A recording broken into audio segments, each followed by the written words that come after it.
Hi, good day, ma'am. My name is Franz Flores Gonzaga. We are conducting research on behalf of Maria Flores Achua on the image of Negros Occidental as tourist destination in the Philippines. At an early time, you indicate that you would be willing to participate as a participant in our research. The survey should take about 45 minutes to 1 hour to complete. We are not asking for money or selling anything. So, ma'am, do you have a few minutes to do a survey? Yes, I do have. Okay, so let's start. First, what can you say about Negros Occidental after exploring its uniqueness? The Negros Occidental is unique in itself. After seeing, I can say that it is indeed our creation of God, as shown by its beauty. We had a lot of hot spring, antique houses, beautiful beaches, and natural formation. Then, Negros Occidental had a lot of sugar mills because of our sugarcane plantation. And that's why they called Negros as a sugar bowl of the country. Okay, next. What are your unforgettable experiences in traveling Negros Occidental as a tourist attractions? My unforgettable experiences in traveling Negros Occidental is when the moment spent with my family while we were exploring is definitely unforgettable because Negros Occidental has its amazing beauty, the scenery, the foods, the people are really worth our experiences. Still, so much to explore in Negros Occidental. Okay. What are some unique features from the places that you have visited? I have a lot of places that I visited, but I think the unique uh, features that I visited is the rainforest in Negros Occidental. Because it is definitely one of a kind. The mountains, the spring water, the waterfalls, and the name of a few. Okay. Do you feel satisfied after seeing different attractions in Negros Occidental? Yes, of course. I feel very satisfied because actually I feel blessed that I live in this beautiful place in Negros Occidental. It is very different in other places, you know. The serenity, the views, and the old antique houses, the delicious foods, and the beautiful people. Okay.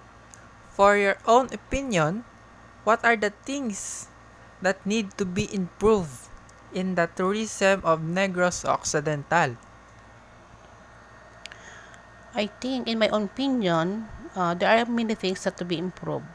One is the accessibility of places need to be improved.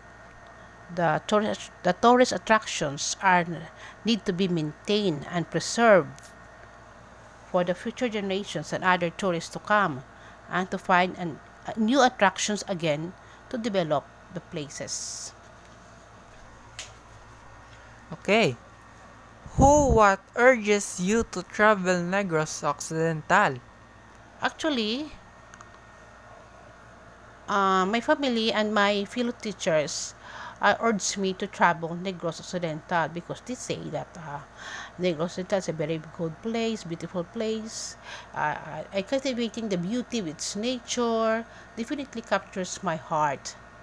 And also, the history speaks for itself because I know that Negros Occidental is one an, uh, one place that becomes the ruled by the Spanish time.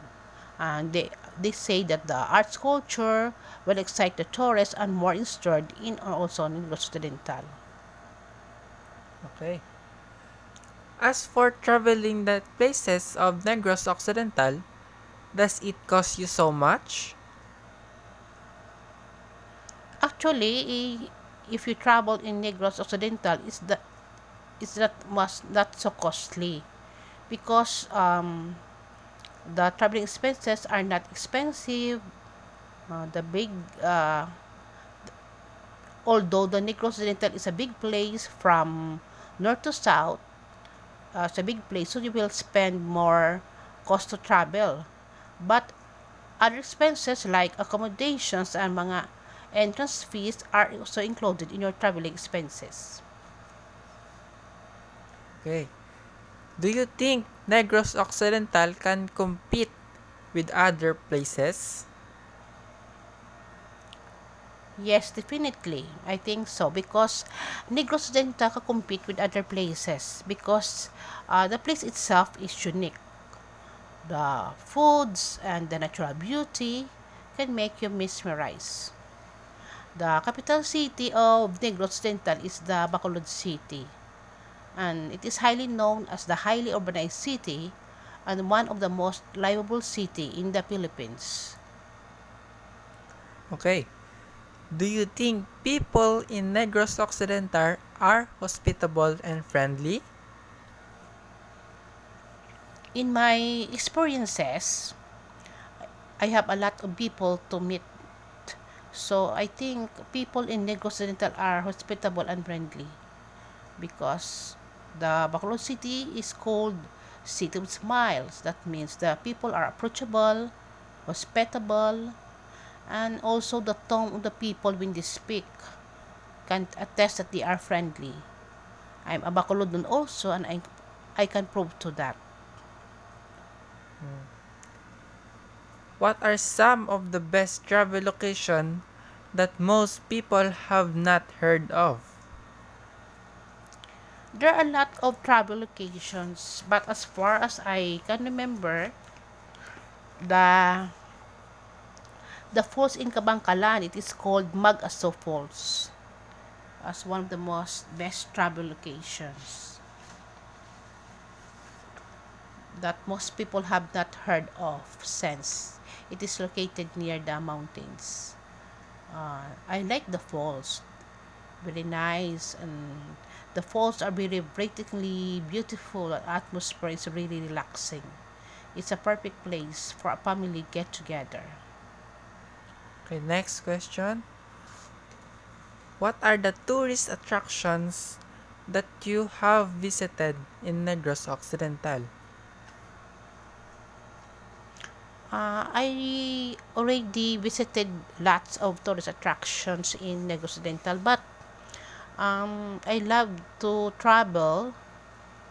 The place is one of the tourist attraction that I visited that I most I like to is the Taj Mahal in the of the Philippines, which is the ruins. It is located in Talisay City, and one of the most beautiful tourist spots, and also in Lacawon Island Resort, which is a tub as Boracay of Negros because of its vast pure white sand beach in Cadiz City. Also, the Buenos Aires Mountain Resort in Bago City. Mambukal Mountain Resort also in the municipality of Murcia. The Campuistuhan Highland Resort in Talisay City, which is very exciting, the place. You can enjoy it. The Sugar Beach is Isipalay, Ponta Bulata White Beach and Spa in Kawayan, and Ilaya Highland Resort in Patag, Silay City, Doyan Cafe and Nadels Resto, and resort in Don Salvador Benedicto, Mag-Aso Falls in Kabangkalan, and much more. Some are Located in La Castellana, also the Baji Baji and Busay Floating Restaurant in Old Escante City. And here in Bacolod is the San Sebastian Cathedral. And Mount Kaulaon, famous, the famous Canlaon is so many tourist attractions that I cannot remember some clearly. Okay. Next, what is the most surreal places to visit in Negros Occidental? I have been at a lot of tourist attraction in Negros Occidental. For me, as a traveler, I think the most surreal place to visit in Negros Occidental is the ruins, which dubbed as the Taj Mahal of the Philippines. I choose this place because it is most photographed place in Negros Island. That would be the remains of the central ancestral home mansion located in the city of Talisay. Dubbed as the Taj Mahal of the Philippines and commonly known as the Ruins, this burned down mansion has become a popular tourist spot in Bacolod in recent years.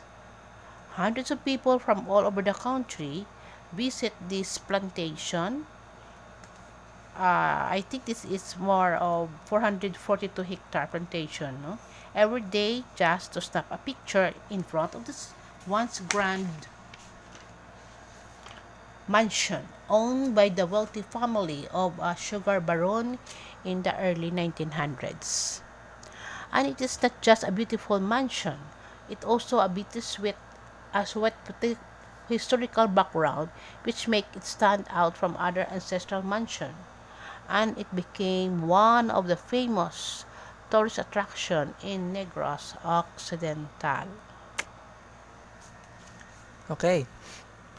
In your own experience, do you have to be rich in order to travel tourist attractions in Negros Occidental?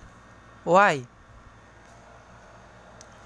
I think you don't need to be rich to travel. I think you need have to have sufficient cash and had a budget for travel. Because I think we need also cash to take you all over the place to travel. I think of its ideal approach is to deal with making some great memories and reliably endeavoring to visit whatever few vacation spots in Negros Occidental. Cash is presumably not going to buy fulfillment, yet it may assist me with achieving euphoria to some extent. Considering everything, cash is vehicle to go for places here in Negros Occidental that will help me feel fulfilled. Okay. Where are the best places to travel alone? With your partner, with your family, and with your friends? I think if you the best places to travel alone is the Sipalay. Sipalay is the located in the Negros Occidental, one of the most amazing places that I had been to in the entire country. The diversity of the landscape is incredible.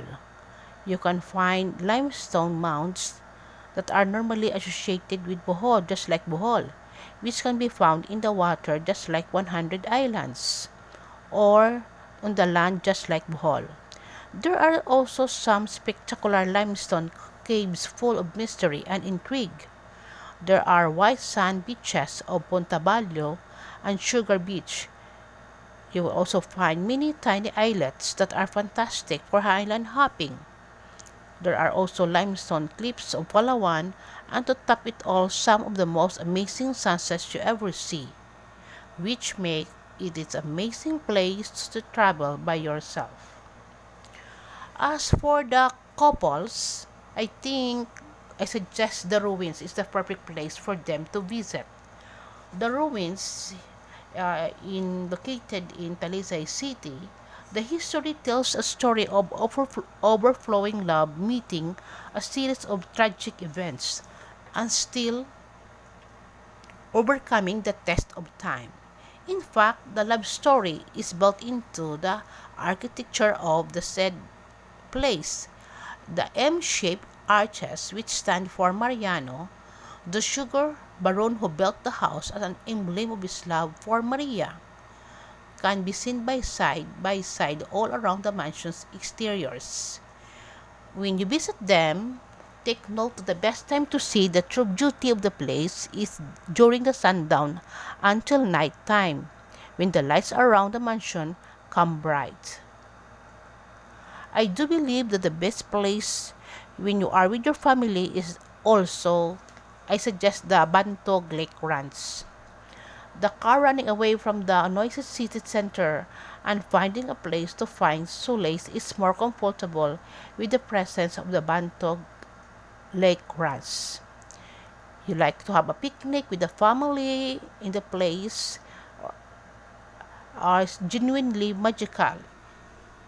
And lastly, when you are with your friends, I recommend the best place is visit the Dahungan Island. It is one of the best island destination in Negros Occidental. It is more or less 43-hectare island with a lush vegetation and is home of many wildlife species. Its coasts are teeming with marine life form a perfect getaway for nature lovers. The island is marine reserve and wildlife sanctuary, an ecotourism destination for students, researchers, and of course tourists. There are plenty of things to do here like snorkeling, kayaking, trekking, like to bird watching, yuan sailing, and scuba diving, which will surely make you and your friends love the place. Okay.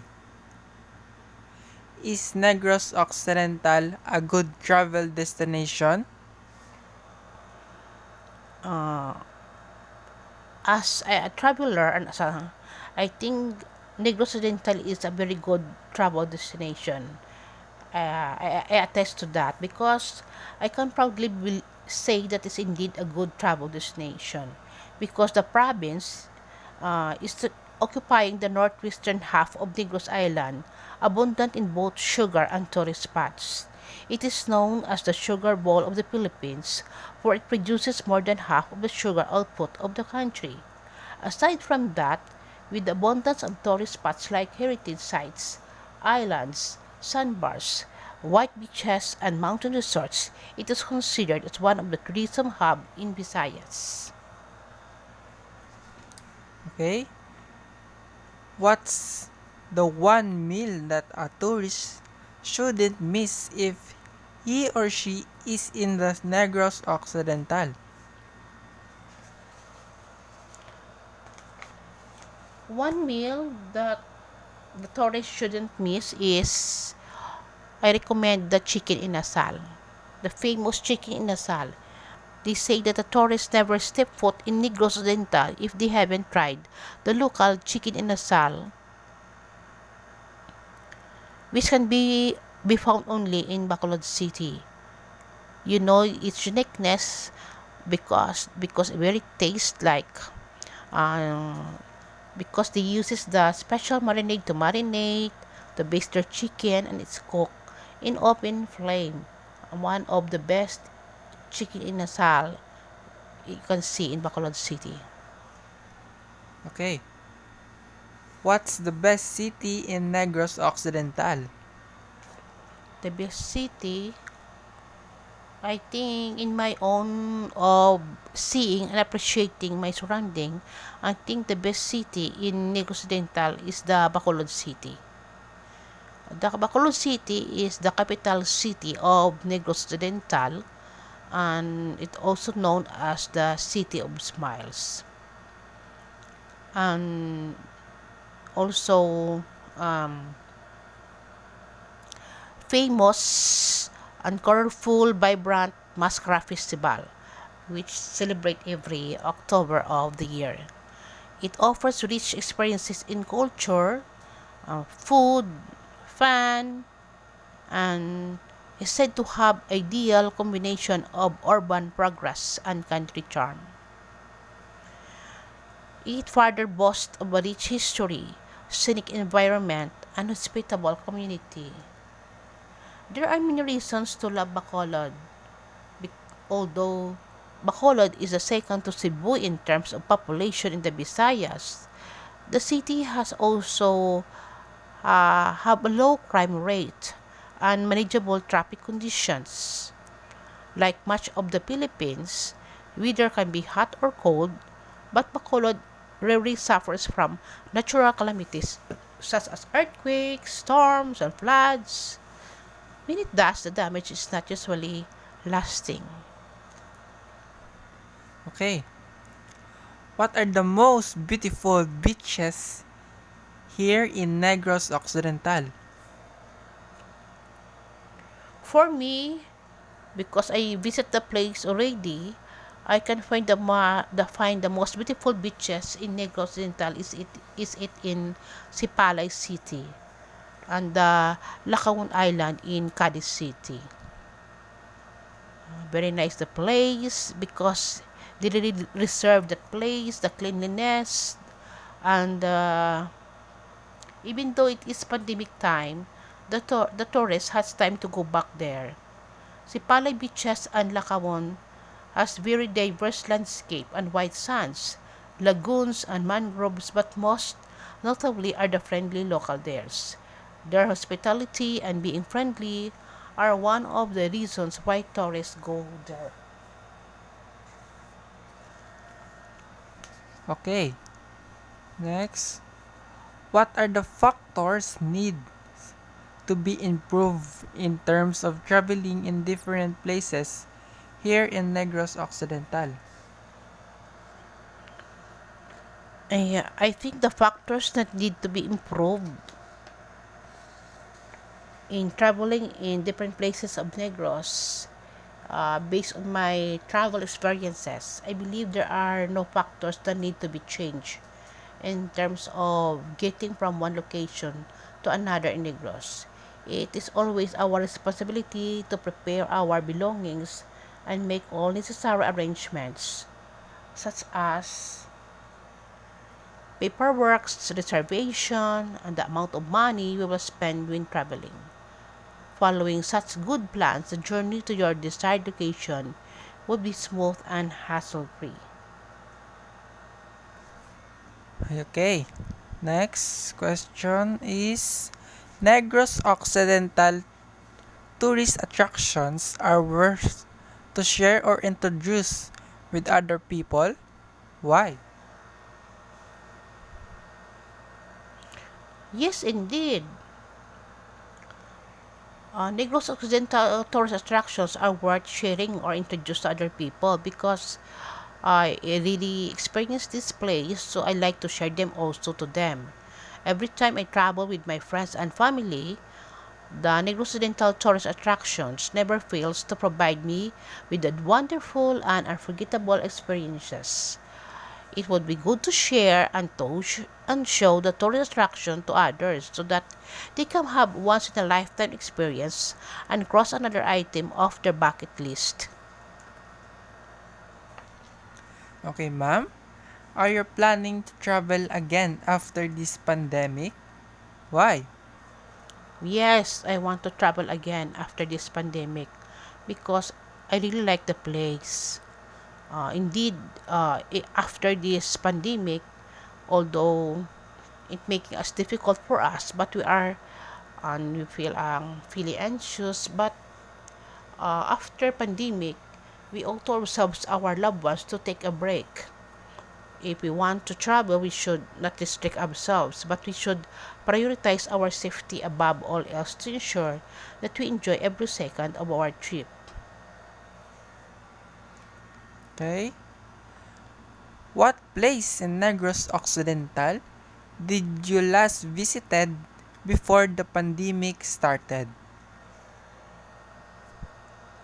The last place in Negros that I visited before the pandemic happened in Sipalay City. We have beautiful experiences there. We stayed overnight with our family, and we have an island hopping and many more. Next. What tourist attraction here in Negros Occidental can compete with many attractions around the Philippines? I think for me, the the tourist attractions that can find in Negros Occidental that can compete with another attraction around the Philippines is the ruins. As I said before, ruins is located in Talisay City, and Lantawan view because of its long-term alluring sight and uniqueness. For sure, it also stands out among the attractions around our country because of its uniqueness. Okay. What churches in Negros Occidental that you always came back for their miraculousness? As for my own experiences, I visited this church for many times. It is called St. Vincent Ferrer Church, located in Barangay Bito, Sagay City. It also known as Miraculous Church. Uh, it is miraculously gratified my belief and prayers as a Christians. Okay. Where tourist destinations in Negros Occidental, you always bring your family with you. Whenever I have time, I always bring my family. If I have spare time to unwind, we always go to Don Salvador Benedicto because I like the place. It's very cold, the ambiance is lovely, the place is relaxing, and its scenic beauty. Okay. Negros Occidental has lots of friendly people. Nevertheless, did you have a horrible experience with its people? Uh, of course, you can um, experience some other people like that. Of course, we cannot avoid that, but I don't mind it. Instead, I just focus on the place, enjoying the place, to ease the irritation. Then that I felt for encountering those kind of people. Okay. Do you think that Negros Occidental can be a leading ecotourism destination in the near future? Yes, because Negros Occidental can be leading to ecotourism destination in the near future because here in Negros we have a lot of tourist destination to offer. Also, Negros has its own uniqueness and have a rich history, great food, spectacular sights, exceptional attractions, and a wide of forest.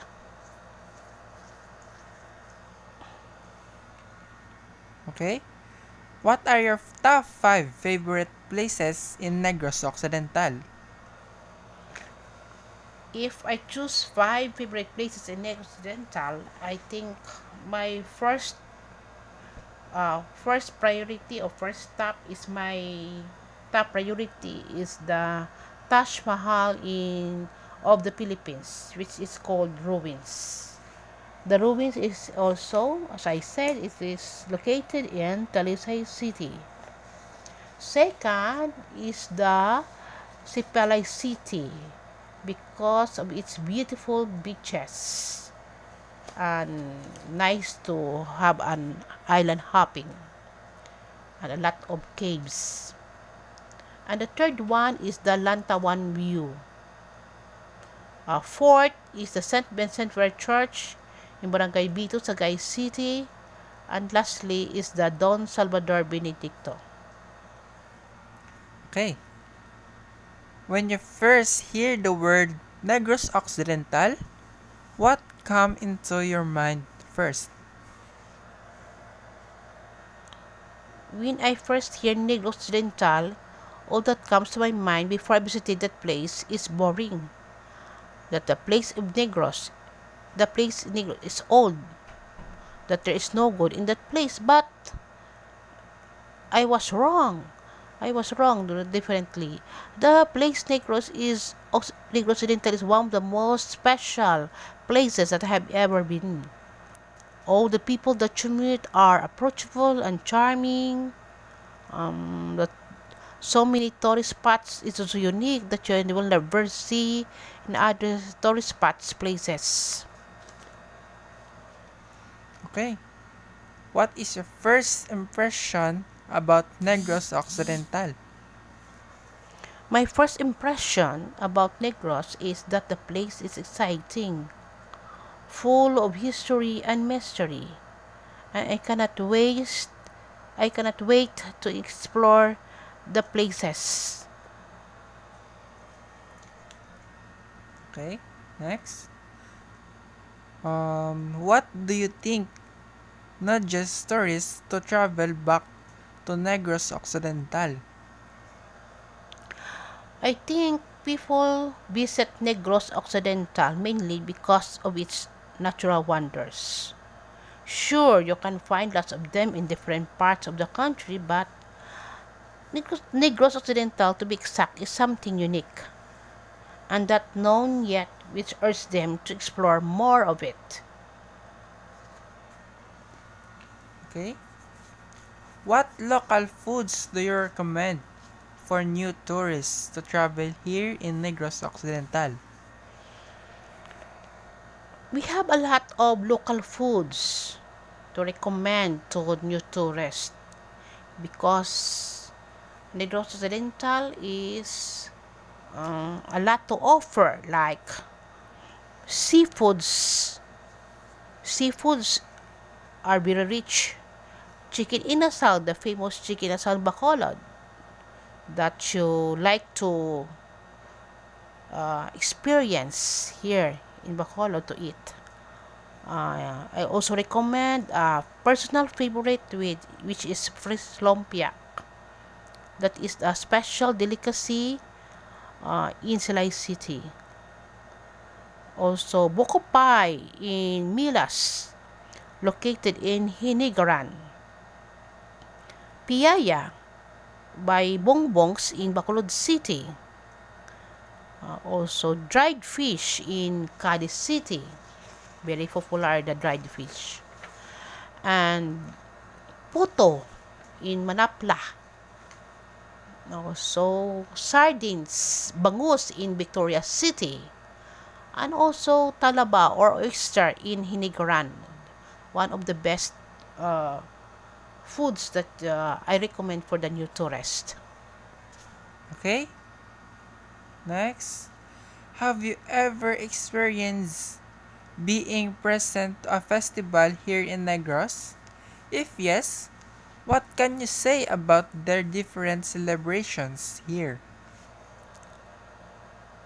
I've been experienced several festival, namely Mascara, which is fall on October.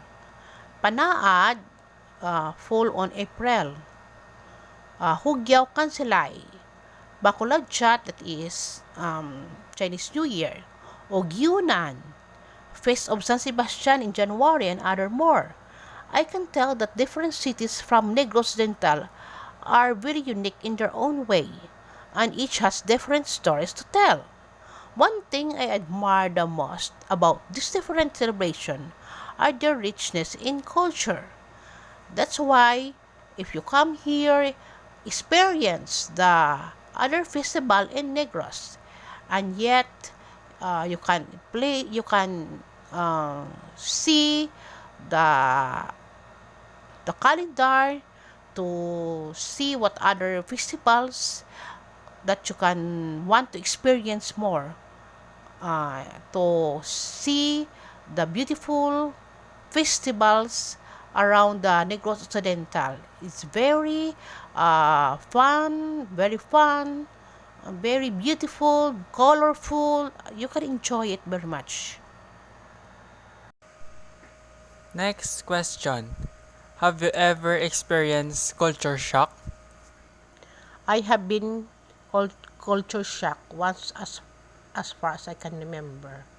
I used to live in Silay City and I love to eat this arroz caldo which we call puspas. And then when I moved to AB Magaluna, I was taken aback that not one person knows this term. And that's when I realized we only use it in our city or probably just in our barangay.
That was a good interview, ma'am. We are grateful for interviewing with you today. You have given us a clear overview about what you think and based on your own experience. But before we end our interview about the tourist attractions here in Negros Occidental, on behalf of our members, we would like to thank you, Ma'am Maria Floresa Chua, for being a voluntary participant in our research, and we would like also to thank you for your time, effort, and considerations. We hope that you will still continue to be an aspiring participant to others. We wish you an abundant life. Once again, ma'am, thank you and God bless.